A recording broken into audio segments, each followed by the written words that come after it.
नमस्कार व्यूअर्स, आपका फिर से स्वागत है सवाल हमारे और जवाब प्रशांत मुन प्रभु जी के कार्यक्रम में। प्रभु जी आपका भी बहुत बहुत स्वागत है। प्रभु जी, कार्तिक मास आने वाला है जी। क्या महत्व है इस मास का? कार्तिक का जो ये महीना है ये श्रीमती राधा रानी के नाम से प्रसिद्ध है। राधा रानी का नाम है, उनकी माता का नाम है कीर्तिका माता जी।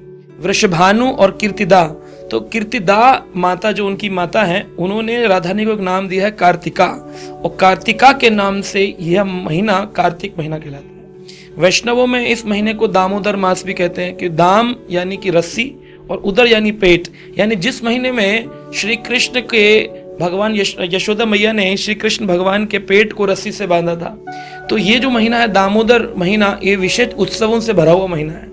इसमें श्री राधा कुंड का प्राकट दिवस, बहुला अष्टमी, गोपा अष्टमी और दीपावली और धनतेरस, अन्य आदि उत्सव, भाई दूज, गोवर्धन पूजा, तो ये पूरा महीना दीप मालिका का उत्सव है। इस पूरे महीने में सबसे ज्यादा श्रेष्ठ है कि व्यक्ति सुबह जल्दी उठ करके स्नान करे। तो इसमें स्नान का बड़ा महत्व है। इसमें अगर हो सके तो ब्रह्म मुहूर्त, जो कि सुबह सूर्य उदय से पहले का समय, आप 4:30 5 जब भी आप कर सकें, उठें, स्नान करें।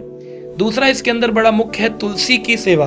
तो तुलसी माता की आरती करना, उसमें जल देना, ये पूरे कार्तिक के महीने में करना चाहिए। तीसरा इसके अंदर है शास्त्र का अध्ययन।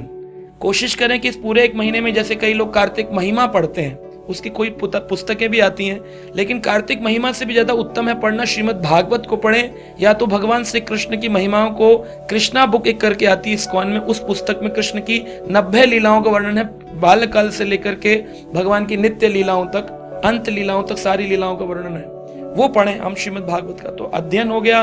और इसमें अधिक जाप करना चाहिए। जैसे अगर कोई व्यक्ति 2 माला का जाप करता है तो उसको 4 कर देनी चाहिए, जो 16 करता है उसको 32 कर देनी चाहिए, 25 कर देनी चाहिए, जो भी अपनी यथाशक्ति उसे करना चाहिए। इस महीने में अधिक तपस्या का महीना है, तो हो सके तो व्यक्ति को कुछ पदार्थ खाने छोड़ देने चाहिए। जैसे अगर कोई व्यक्ति को मीठा बहुत पसंद है, तो अगर वो व्यक्ति इस महीने में मीठे त्याग करके, और पूरा महीना कहता है कि अब मैं उत्सवों का महीना, मिठाइयां ज्यादा आएंगे, उसमें मीठा ना खाएं, बड़ी तपस्या हो जाती है। और उसके अंत में फिर किसी ब्राह्मण वैष्णव को मीठा खिलाने के बाद ही 1 महीने बाद मीठा शुरू करे। इससे जिह्वा सरस्वती पर जो आप बोलेंगे वो सत्य होने लग जाएगा, इतनी शक्ति आ जाती है, क्योंकि जुबान का खेल है ना। जिह्वा को आपको एक ऑस्टेरिटी करनी है इसकी जिह्वा की। इसके अंदर अधिक जाप करना है, अधिक अध्ययन करना है। दीपदान, दीपदान का बड़ा महत्व है। कुछ नहीं कर सकते, बोले हमसे ना सुबह उठा जाता है, ना पढ़ा जाता है, ना कुछ किया जाता है, बोले कम से कम एक काम करो, एक मिट्टी का दिया लो, 30 दिन के 30 दिए। अगर परिवार में 4 लोग हैं तो सबके अलग अलग दिए होने चाहिए। भगवान यशोदा दामोदर की एक तस्वीर रखो, राधा कृष्ण की तस्वीर रखो, उनके सामने दीपदान करो। पिछले साल हमने कई सारे दीपदान के वीडियो बनाए थे, तो उसमें हमने तरीका बताया था कैसे दीपदान करना चाहिए, उसके क्या मूड होना चाहिए दीपदान का। दीपदान करें। तो शास्त्रों में आती कथा कि एक चूहिया जो थी ना, उसने भी, चूहा जो होता है मूषक, उसने भगवान के दिए का घी खाने की कोशिश करी, जिससे उसकी पूंछ में आग लग गई। और पूंछ में आग लगने से वो जल जल के उछलने लगी, और भगवान ने सोचा ये तो उछल रही है, इसका मतलब ये दीपदान कर रही है। तो भगवान ने उसको मुक्त कर दिया, और वो चीज प्राप्त हुई जो मनुष्य के लिए भी दुर्लभ है प्राप्त करना।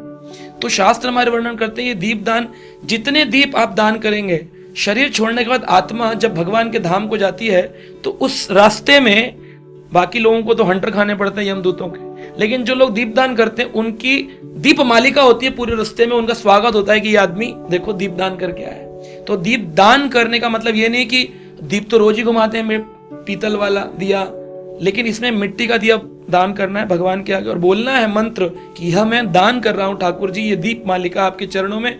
और वो मिट्टी का दिया रीयूज नहीं करना दोबारा। और महीना अंत हो जाने पर या तो उनको फोड़कर मिट्टी में डाल दें, या तो पानी में विसर्जित कर दें, जहां पर वो बायोडिग्रेडेबल होकर के पानी के अंदर ही चले जाएं। तो इस तरह से ये महीना दीपदान का, शास्त्र अध्ययन का, अधिक जाप का, अधिक तपस्याओं का, अधिक सुबह उठने का, अधिक स्नान करने का, इसमें जितना ज्यादा करेंगे डिस्काउंटेड सेल होती है। जो आप अन्य दिनों में करेंगे पूरे वर्ष में, वो अगर उसका 1 फल होगा तो इसमें 100 गुना फल मिलता है। तो ये मर्सीफुल, क्योंकि राधा रानी से ज्यादा इस संसार में कोई कृपा करने वाला नहीं है। यहां तक कि कृष्ण भी उतनी कृपा नहीं कर सकते जितनी श्रीमती राधा रानी कर सकती है। अल्टीमेट कृपा है। तो इसे कहते हैं बोनांजा ऑफर है, आओ और पाओ। बस तुम दीप लेके पहुंच जाओ, तुम कैसे भी हो पापी तापी, राधा रानी तुम्हारा उद्धार करेंगी। तो इस महीने को हमें बड़े उत्साह से मनाना चाहिए। बहुत बहुत धन्यवाद प्रभु जी। व्यूअर्स, आप समझ गए होंगे कार्तिक मास में क्या महत्व है और क्या क्या चीज़ें करनी चाहिए। और मैं एक बार फिर प्रभु जी आपका बहुत बहुत धन्यवाद करता हूँ। व्यूअर्स, आप हमसे जुड़े रहें। अगर ये कार्यक्रम अच्छा लगे तो इसको अपनों के साथ भी साझा कीजिएगा। अब आपसे विदा लेते हैं। धन्यवाद।